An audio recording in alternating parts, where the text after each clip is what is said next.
Ahoj milí študenti, vítam vás pri sledovaní tohto videa, ktoré je zamerané na vaše úspešné zvládnutie pohovoru so zástupcami školy.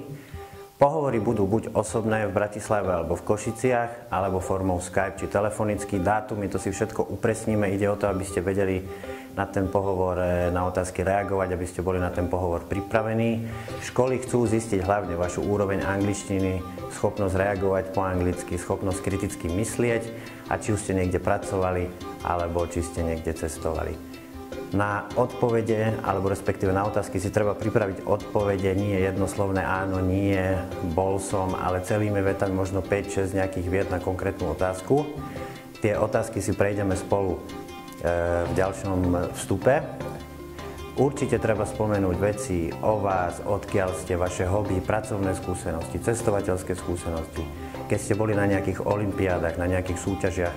Toto všetko sú kladné body, ktoré vám môžu pomôcť. Určite treba hovoriť, netreba sa báť, treba byť uvoľnený. No a ak si prejdete toto video párkrát, určite budete vedieť viac, pôjdete tam sebavedomejší a pripravenejší.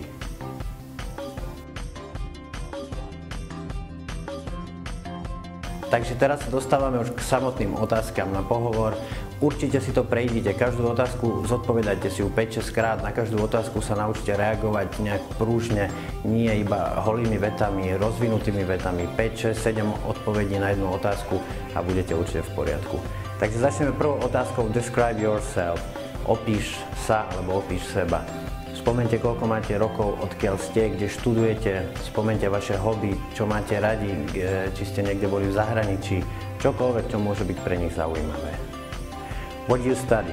Keď študujete na gymnáziu, keď študujete na strednej odbornej škole, spomente, akým štýlom tam funguje výučba, či chodíte niekde na prax, na nejaké výstavy, čokoľvek, čo môže dať tomu skúšajúcemu alebo tomu, kto robí s vami ten rozhovor, nejaké ďalšie informácie o tom, z akého prostredia pochádzate.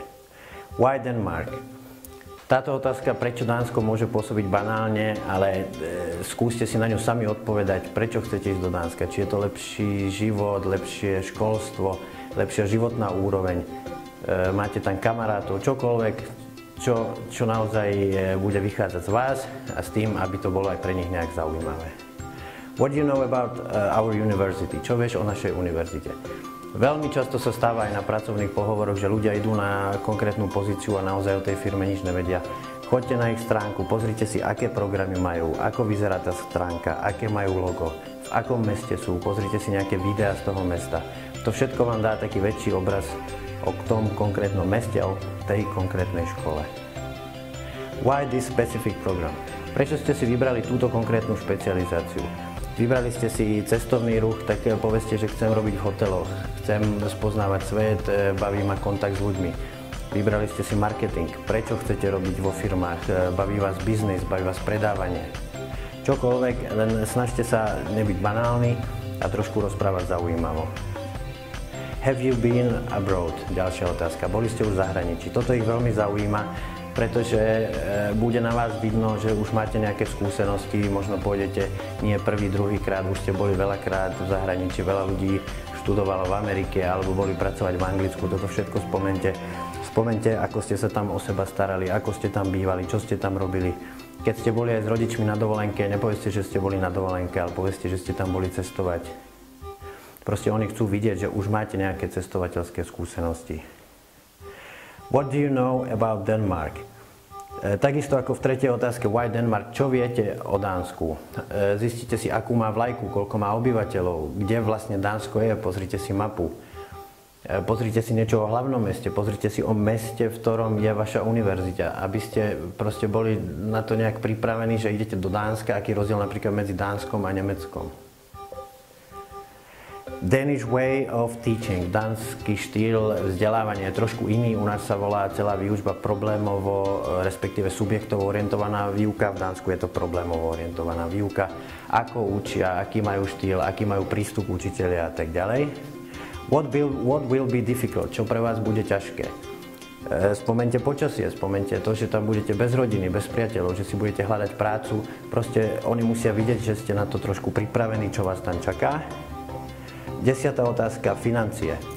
Spomeňte, že si to môžete dovoliť, že vám rodičia na začiatku trošku s tým pomôžu, že si tam plánujete nájsť prácu, že už teraz cez leto brigádujete. Proste oni musia vidieť, že tam proste nejdete bez koruny, ako sa hovorí, ale že ste na to pripravení. Predposledná otázka. Vy, kde sa vidíte v 5 rokoch? You in 5 years. Možno povedzte, že budete ďalej študovať, možno, že si chcete nájsť zamestnanie, možno si chcete založiť firmu.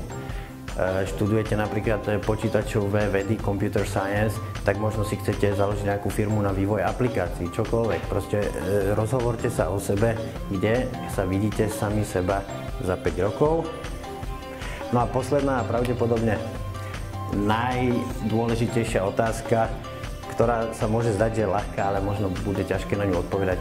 Prečo by sme mali vybrať vás? Predajte sa. Povedzte, čo je iné na vás, že budete perspektívni, že čo im možno dáte. Oni hľadajú aj takých študentov, ktorí možno budú pre tú školu osoch. Proste prečo by sme mali vybrať vás?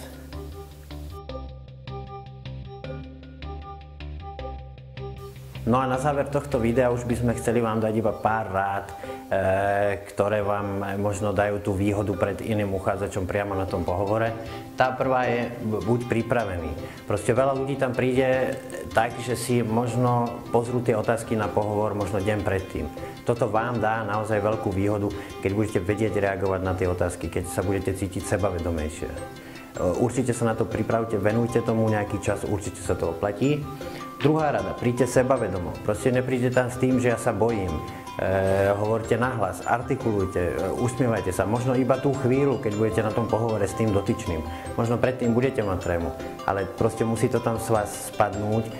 Pohovor bude trvať 10 minút a proste dostaňte zo seba to najlepšie. Buďte sebavedomí.